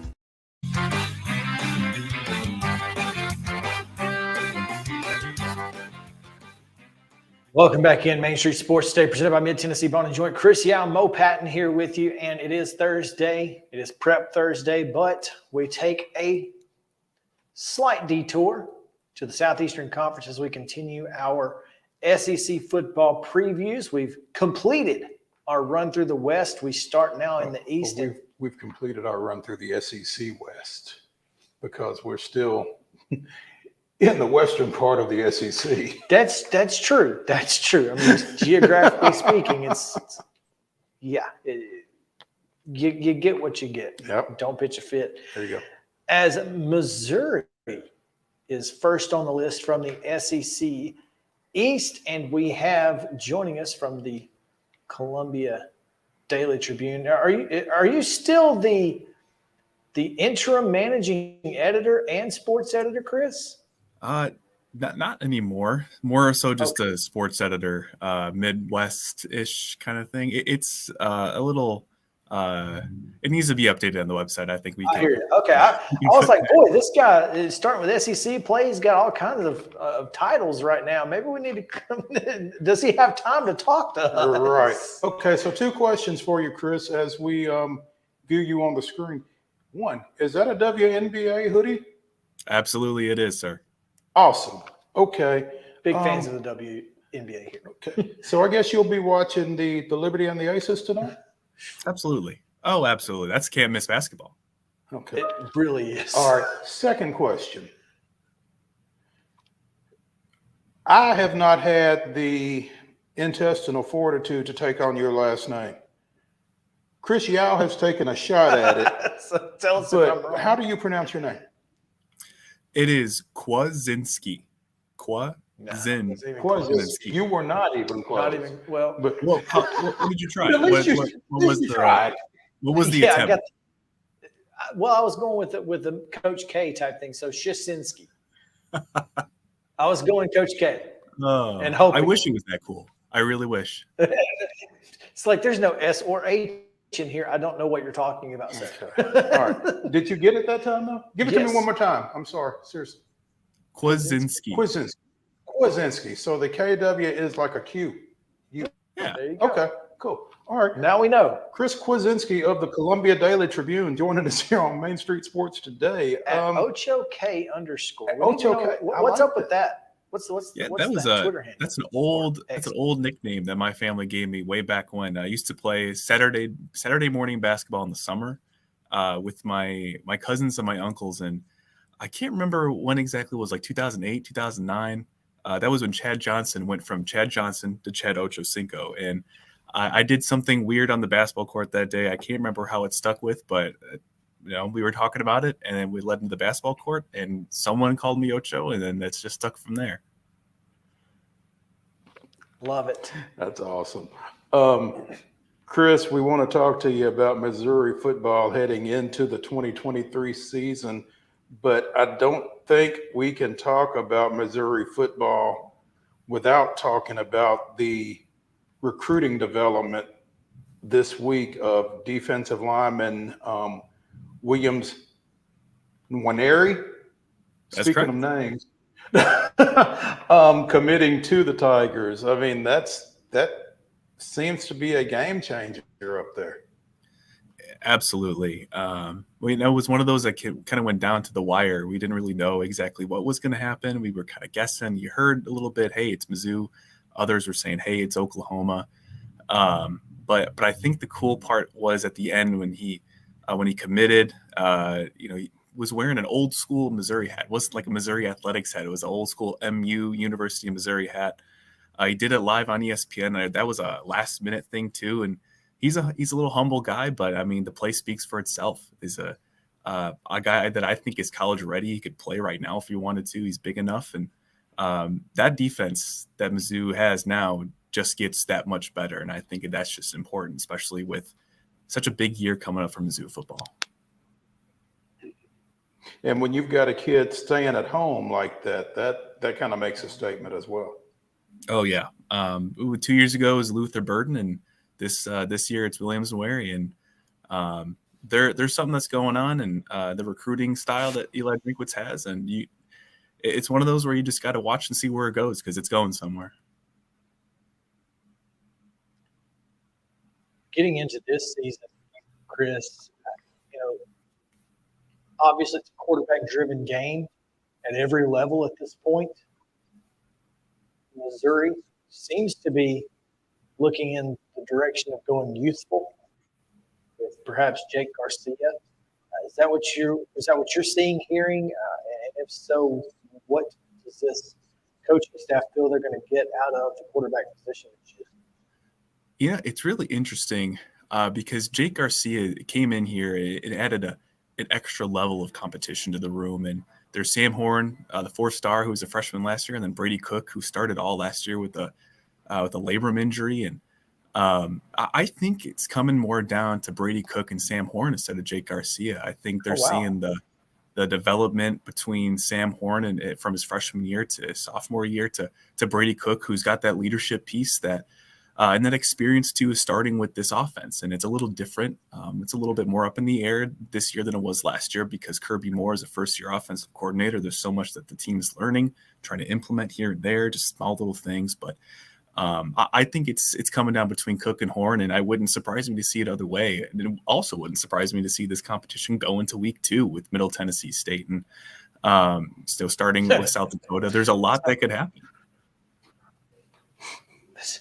That's not everybody's experimenting with quarterbacks against Middle Tennessee State. My Blue Raiders open at Alabama, and obviously we've talked about the quarterback situation down there. We talked with Rodney Orr of Tighter Insider yesterday, as a matter of fact. So everybody's testing out their quarterbacks against MTSU. That's a great idea considering they had.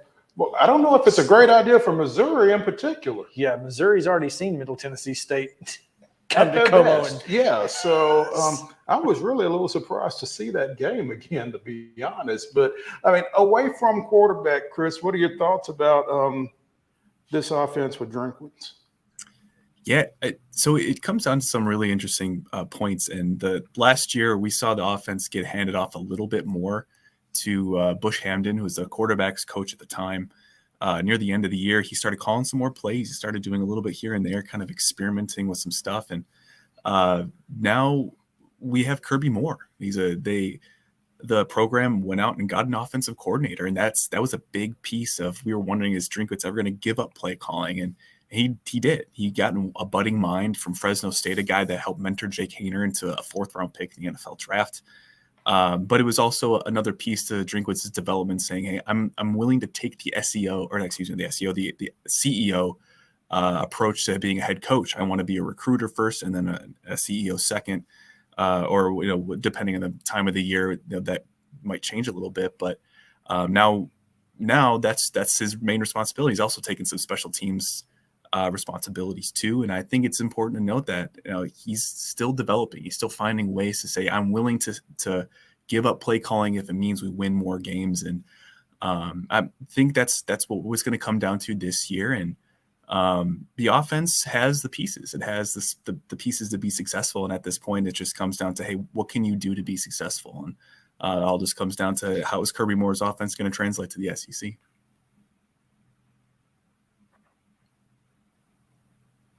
Well, Luther Burden, Mookie Cooper, certainly going to be big pieces in this passing game. And then, of course, a guy like Cody Schrader, who ran for nearly 800 yards last year and 9 touchdowns. This is a team that averaged 156 yards on the ground and still had allowed more tackles for loss than anyone else in the SEC. So, I mean, they have the ability to go for big yards, but, in the SEC, you got to be able to run the football. So Cody Schrader makes a big difference for them, and of course Nathaniel Pete. Yeah, when it comes to the running game, I think the most important thing to kind of keep in mind is it's always going to be a running back room by committee, and there's going to be a starter. There's going to be a guy that kind of starts the game and kind of fits in a little bit. But don't be surprised if you see an equal split between Nathaniel Pete, and Cody Schrader. But also don't be surprised to see more Tavoris Jones this year as a sophomore. Even Jamal Roberts, a 3-star recruit out of St. Louis area. I watched him play in the state championship game last year. He had like 180 yards and just 11 carries. Like, the kid's got size. He's got the ability. I wouldn't be surprised if we saw some of him. And even he burned that redshirt year. He's been looking great in camp too. He's been turning some eyes. And I think when it comes down to Cody Schrader and Nate Pete, you just go with the Thunder, which is Cody, and then the Lightning, which is Nathaniel Pete. And they have the compliments for each other. And I think we're going to see better things around that offensive running game, especially when the offensive line is also improved and has some more pieces to it. You talk about that offensive line, looking at an article from, I guess, yesterday on the Daily Tribune, kind of outlined some movement on that offensive line, trying to get some folks in the right place. A sophomore lineman moved back out from guard to tackle, and a transfer settling in at guard. And so got some transfers for some reinforcements up front, looks like. Yeah, the most important thing that I don't think people are really taking into consideration about this Mizzou team this year is not just the transfers for the offensive line, but there's one guy that's been catching my eye, and that's Armand Mimbeau. He's from Lee Summit North, Kansas City, greater Kansas City area, same school that Williams Nwaneri's coming from. But I think he's a guy that the team originally slated in at right guard, but now he could play right tackle. They're kind of moving him there after Cameron Johnson got moved to right guard. Connor Towson is solidifying the center spot, which is a big question mark for this team coming into this season. But Armand can play anywhere. He was number 39 on Bruce Feldman's freaks list with the Athletic. And from everything that I've heard, the word special keeps getting thrown around. They say he's a special guy. He can play so many different positions, and he can really help solidify that offensive line. And don't be surprised if he's the next all-SEC second-team offensive tackle, and then maybe move to left tackle next year when Javon Foster graduates. The potential for this kid is a little unknown because we just haven't seen him play a full year at a specific position yet. But don't be surprised if he's the guy that we're talking about down the line as one of the better offensive linemen coming out of the SEC. Wow, that's pretty high praise for this team and this program. On the other side of the ball, fourth in the SEC in total defense last year, really good at getting into the backfield. Darius Robinson, solid NFL prospect. What do you think is the strength of this Missouri defense? Honestly, it's funny because Darius Robinson's great. He's going to play more edge rusher this year, maybe come in a little bit with a defensive tackle and go at a defensive end a little bit more, kind of focus more on pass rushing. But the strength of the team is the secondary by far, and honestly, bar none. Chris Abrams, Drain, and Ennis Rakestraw had combined to have a great year last year with like think it was 26 pass breakups, and you want to see some more interceptions out of those two. But they know that now. Every time we've asked them, how do you turn PBUs into interceptions, they kind of rattled off like, well, I remember like 3 or 4 that I should have had picked last year. And that's the next step for this group. And not only do they have Chris Abrams-Drain, Ennis Rakestraw, 2 NFL prospects, but you have Dalen Carnell, who's got a nose for the football, is a really good ball hawk, who's filling into the star secondary position where Martez Manuel left off. I think it was like a 3 or 4 year starter from Mizzou. And then you look at the back end with safeties where Joseph Charleston's experience, Jalen Carley's is also experienced there. There's a lot of experience in that backfield, and don't be surprised if they're getting NFL looks and they're getting in that draft conversation too. Chris Abrams-Drain, I know, is already in that conversation. I think it's like a 3rd or 2nd round pick. But Never I think played the position. That's so wild. We had him on our show at SEC Media Day, and boy, one, he's a fantastic young man, but his story is just ridiculous. Isn't it great? He just speaks to his athleticism, and don't be surprised. He had a kick return for touchdown against Tennessee a couple years ago too. The guy can do a lot. NFL loves that. NFL loves it when you can do more than one thing, and that's what you get with Chris Abrams-Drain. So when you look at the schedule, obviously, it's the SEC East, which means that Tennessee, Georgia, then the annual Arkansas game is in there, and you got to go on the road for both Georgia and Arkansas. Got to go to the great big grocery bag in Lexington. I mean, and then of course you get the defending Big 12 championship game winner, Kansas State, Memphis, and St. Louis. This is a tough schedule. It is. When you consider, like you said, Georgia on the road. I know not last year in 2021 they went there and with 2 backup quarterbacks and kind of got shelled. But when you think about this team now with the experience that they have in the first handful of games of the year, that's why it's important that this team gets started fast. That's why it's important that South Dakota, Middle Tennessee State are big wins leading into the Kansas State game, which this year's at home. Last year it was rainy, dreary, it was a disgusting game. And it got even worse in the second quarter when they threw like back-to-back picks, I think, and Kansas State just blew it open from there. And this year being at home is going to help Mizzou in that regard. It just depends on how well they can defend. Will Howard, Deuce Vaughn's not there anymore. I mean, he was incredible. When I watched him, surprised me that he was a 7th round pick. I thought he was going to be at least a 5th round pick. But when you talk about getting started early, this team can build that momentum, capitalize on his experience, and kind of go into the Vanderbilt game, 3-1, 4-0 maybe, and take one on the road against improving Vanderbilt team. I mean, you're talking about a ranked Mizzou team that's hosting LSU the week after that. And it really depends on the day sometimes. You could talk me into this team starting 5-0.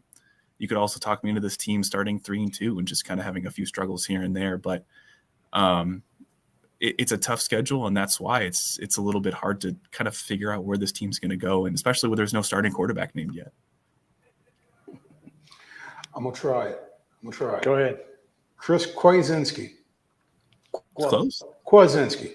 Yeah, there it is. I was close. Chris KWIECINSKI of the Columbia Daily Herald, Daily Tribune. Jeez. We have there's a paper here in Columbia, Tennessee, that's the Daily Herald that we both worked at.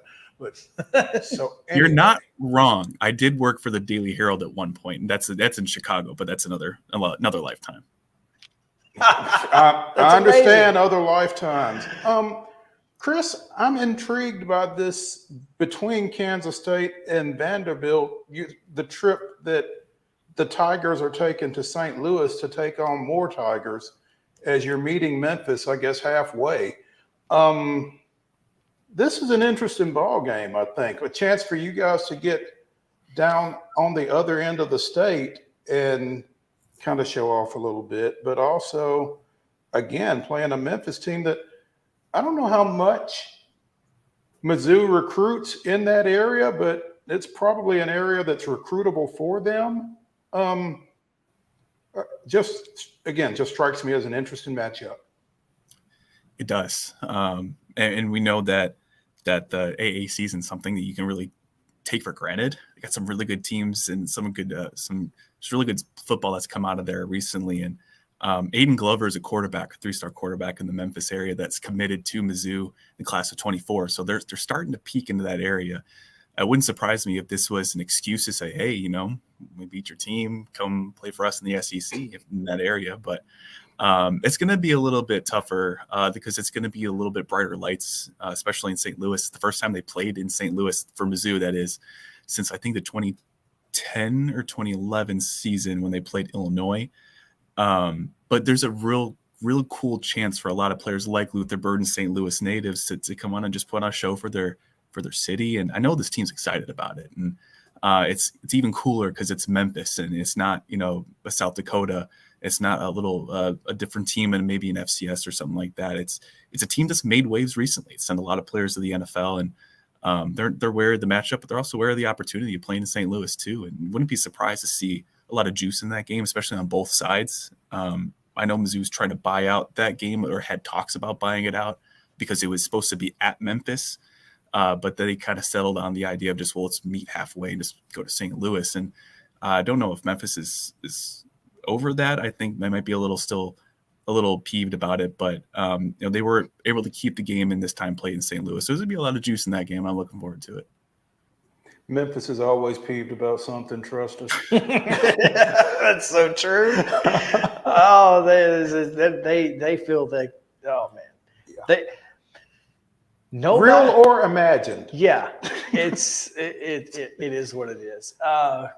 Chris, man, thank you so much for taking some time with us. Real quick before we get you out of here, obviously, 2 lopsided losses for the Aces against the Liberty in the last 2 meetings. What happens tonight in Las Vegas?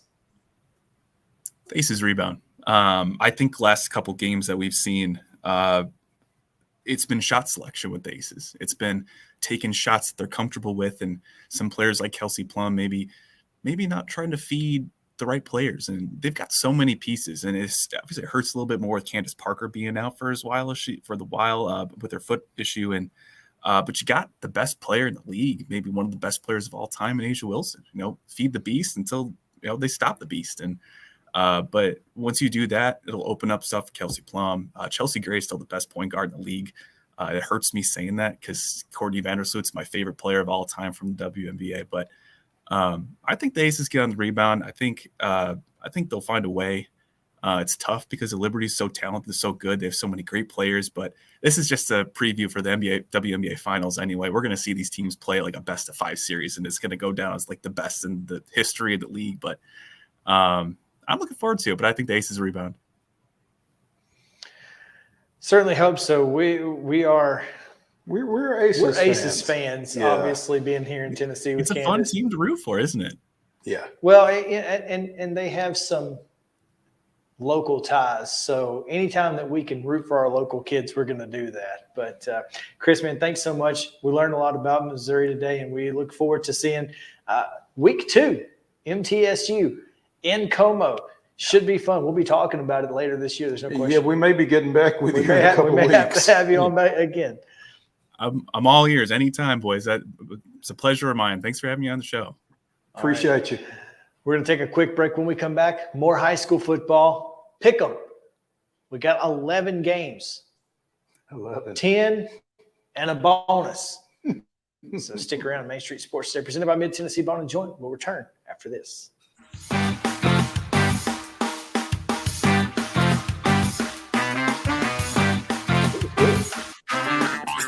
This is Chris Yao with Main Street Sports Today. Every show, Mo Patton and I welcome friends from all across the sports landscape, from high school coaches and reporters to national, college, and pro sports personalities. You never know who might stop by for a chat.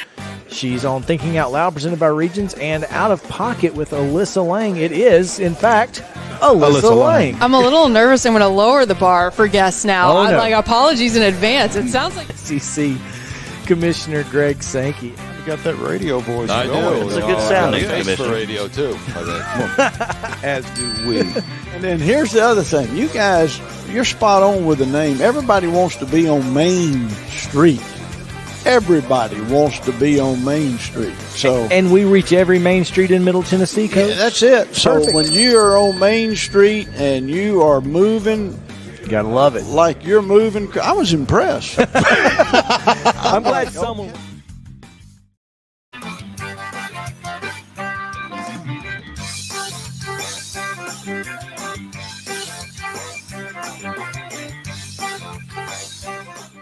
Welcome back in Main Street Sports today, presented by Mid Tennessee Bone and Joint. Chris Yao, Mo Patton.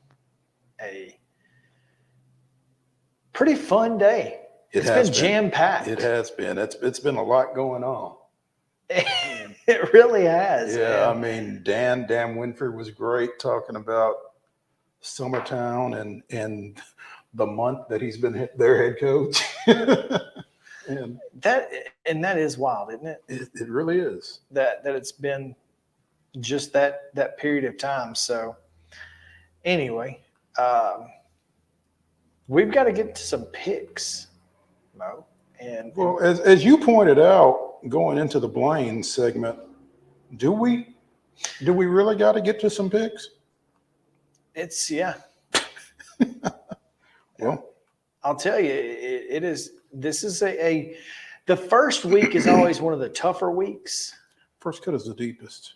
It is. But before we do that, I want to throw this up here. And Justin, forgive me for taking over your duties for just a moment. But for those of you who are curious, this is the picture of the Portland football stadium that they are trying to distribute.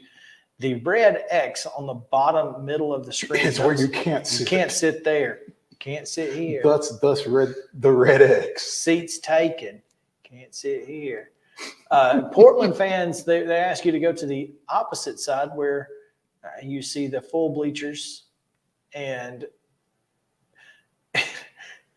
maybe the band on one side and fans on the other here. I don't know, or just stand around they may bring in some portable bleachers. It looks like they've got some portable bleachers on the right-hand side there.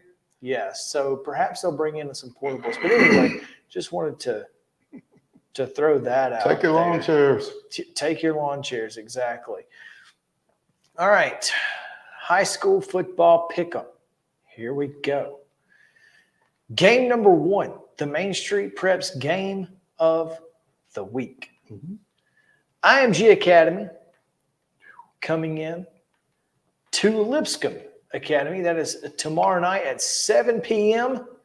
You can see it on Flow Sports if you are looking for a place to watch. If you can't get out, if there's some reason you can't get out and you're looking for a game to watch, that's how you can watch it. Mo, I think IMG is going to take this one. I think IMG is going to take this one, but I'm interested to see just how, Lipscomb holds up in Kevin Mawai's debut as head coach of the Mustangs. Obviously, an ultra-talented program that has been put together there just off Granny White Pike. But, I think IMG is IMG. IMG is where Lipscomb wants to be. Sure. I think. And I think that's probably what you're going to see tomorrow night. Cross Presbyterian on Saturday night. Hey, what's your pick? Or did you pick? I said IMG is going to take this. Okay, cool. All right, cool. Cross Presbyterian at Brentwood Academy on Saturday at 7 p.m. Again, if you want to get there early. This one is on My TV 30. It's Saturday also on night, My I TV believe. 30. Yeah, That's- I think they've got games all 3 nights. They do. They have a game tonight, tomorrow, and Saturday night. So, for me, it's Brentwood Academy, but I think this one could go either way. I think it will be close. I think Brentwood Academy will win it, but I don't think. I think it'll be close. I mean, I think CPA will make the Eagles nervous. I can't remember his name, but I want to, and I'm about to tell you guys to remember the name, despite the fact that I cannot. And it doesn't look like I've got CPA's roster That's unfortunate. on hand. Who is it? What's he play? Is it the defensive back? No, the brother of the kid from Clemson. Patterson? Yep. Running back. Watch out. Okay. Kid can go. He's legit. Okay. So they've got a LSU commit, right? In the secondary? Yes. Oh yeah, number one, whoever. Yeah. Again, somebody. Would love to be able to tell you, but you don't have your roster. Don't have my rooster in front of me. But yeah, number one is where he's at. And if you can, I can tell you this: if you can throw away from him, just should. Just remember that, George. Hang on. Well, here's the thing: giving George McIntyre advice. So but here's the thing. I mean, George McIntyre is a number 2 quarterback in the country in his class. I mean, if anybody can go up against this guy, it might be him. There's that. So, Andre Evans with an O. Yes, Andre with an O. All right. Both got Brentwood Academy, and that was Smyrna at Riverdale. I'm going to go with the Warriors here, but I don't love the pick. I really like what Matt Williams has done over a long period of time at Smyrna. And games like this, I feel like are right in his wheelhouse. I'm taking the Bulldogs in this one. Uh-oh. All right. Green Hill goes to Northeast Friday at 7. I've got the Hawks by a couple touchdowns. I've got the Hawks by a field goal because I don't know a whole lot about either of these teams, actually. But I'm just basing this off of history at this point. I just think Green Hill's Hill been pretty good. Green Hill has done a good job in a short period of time. What is this? Their 5th year? Yes. So I would agree. They've done a great job. And so I don't think it's big. And here's the thing. I don't think it's as big as you do. Kirkwood took a lot of players from Northeast. Mm-hmm. So just remember that. Yeah. We talked to Chad Wilson last week. They took players from Northeast and Rossview? Is that what he said? Yeah, but mostly Northeast. I think. Okay. So I think that's part of it. Mm-hmm. Dixon County at Creekwood. Is this got a name? It should have a name. It should have a name. I don't know if it does or not, but I've got Creekwood in this one by a couple points. I've got Creekwood basically by a touchdown. I just think Dixon County has struggled. And I think one of the biggest challenges Dixon County has right now is just learning how to win. That's certainly understandable. Hendersonville at Gallatin. This is a game of two teams that last year certainly underperformed to their standard. Mm-hmm. And so I'm going Hendersonville here, but honestly, I think both teams are going to be better this year. I think both teams will be better this year. I think Hendersonville is probably better right now just for the fact that, Gallatin's breaking in a new coach because Chad Watson is now at Kirkwood. There you go. There you go. Page at Giles County. I think this is going to be one of the – first of all, we got to call Wade Neely out for not picking this game. I'm just going to throw that out there. Wade, that's weak. That's weak, man. That's weak. Sauce. I mean, we already know you think Giles County is going to win, so you could just pick Giles County. Well. I think Page is going to win, but I think it's going to be a barn burner. I'm going to go with the Patriots here, 34-30. I tell you what, I felt better about picking Page before I found out that Ronan O'Connell may not play. I'm still going with Page. I think I made this pick before I found out that Ronan O'Connell wasn't going to play, but I just feel like numbers-wise, depth will play a role in this game before it's over with. I think Page wins it. Cane Ridge at Mount Juliet tonight on my TV 30. I've got Mount Juliet. I've got Cane Ridge. Uh-oh. Okay. Think it'll be a good ball game. Mm-hmm. Greenbrier at Springfield. This one should be interesting. I'm going to go with Springfield only because that's, again, history. I'm going to go with Greenbrier because of our conversation with David Wilson last week, where he talked about Springfield losing, 17, 18, 19 seniors. You're right. Yeah. And finally, Mount Pleasant at Wayne County. I think this is the easiest pick of the week. I got 4 words for you. Darian Meza, Kevin Cooper. That's all you need to know. One of them will take a kick to the house. If not both. Yep. At least one. Mm-hmm. So Mount Pleasant for both of us. We have a bonus pick. Ravenwood. Hosting 17 gazillion times straight state champion Alcoa. Yeah. Coming to town. And I wonder who their quarterback is going to be. I know who it's probably not. I got a pretty good idea. I think this is going to be one of the better games of the weekend. I think it's going to be a great ball game. I think it's going to be a long drive home for the Tornadoes. I think you give Will Hester this much time to get ready for somebody. 100% agree. I think that's the difference. I think Will Hester is going to coach this team to the win, even without Chris Parson. Yeah. If they had Chris Parson, I feel really good about it. Oh, real? Yeah, no doubt. There you go. That's going to do it. That's our high school pick 'em. You can find all of our picks on MainStreetPreps.com. We'll see you guys tomorrow with more on Main Street Sports Today.